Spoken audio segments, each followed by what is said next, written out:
You've been watching a special news report. If you're just joining us, Kilmar Abrego Garcia is on his way back to the United States to face criminal charges, charged with 2 federal criminal counts. We've been listening into a news conference as Pam Bondi is answering questions about his release and return to the United States.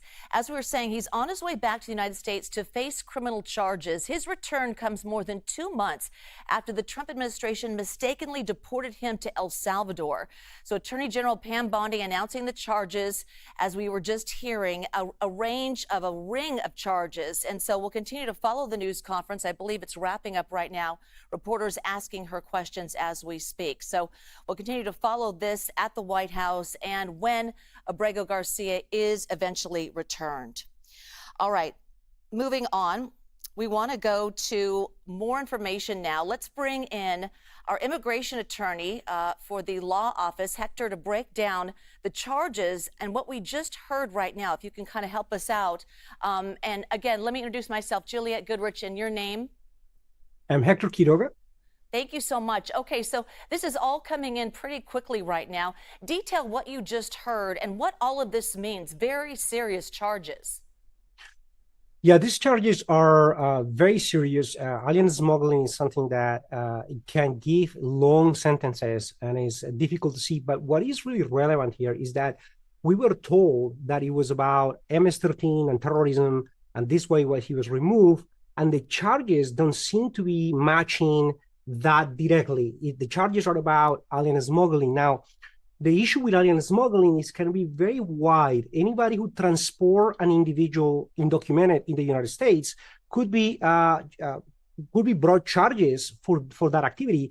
This includes your own family members. And so we know that he was detained with 8 individuals, but we don't know too much more about who they are or whether or not they're associated with MS-13 or not. All right, all of the new information coming in. Hector, we're talking about Garcia coming after the Trump administration repeatedly said that they could not bring him back to the United States. So I'm curious, what has changed now that he's coming back? Well, let's remember that this went all the way to the Supreme Court, and the court said, you must facilitate this. And then the administration says, no, we can't. And then even Salvadorian President Bukele said, we're not going to exchange terrorists, right? The fact that this is happening says the president that, yes, the administration can bring somebody back from detention in another country. And I think that's a precedent that is being set right now. And that is whether it's through habeas corpus or other kind of federal complaint, the ability to bring somebody who was detained and deported incorrectly. Let's remember this was an administrative error, could have the far-reaching effect of bringing those individuals back to be able to hear their cases in the United States. What is the timeline now? How fast do things like this work? Well, we're definitely experiencing a whole new set of legal landscape, especially in the area of immigration. So even getting cases to the Supreme Court this quickly is not something that we've seen. I mean, the president has been here. He's going to be reached 6 months here pretty soon, and this is all happening very quickly. So we don't really know exactly. We do know that charges by grand jury are already there, and defense has to be set up, and then it has to be moving forward. So we will be seeing here in the next 90 days how fast these things can really move. Anything that stood out to you in this news conference? We heard a slew of very serious charges and his background that ranges for years.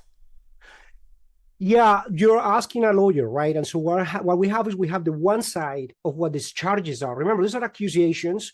And what is particularly important here is that remember the accusations before. It was about terrorism. The government defended not opening the file because there were some national security concerns.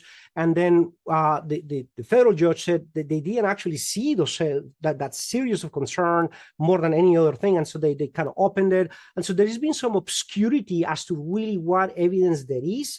Now, we believe a grand jury at least move forward charges. And so there is some credence here, but we would like to see more because right now they're just allegations.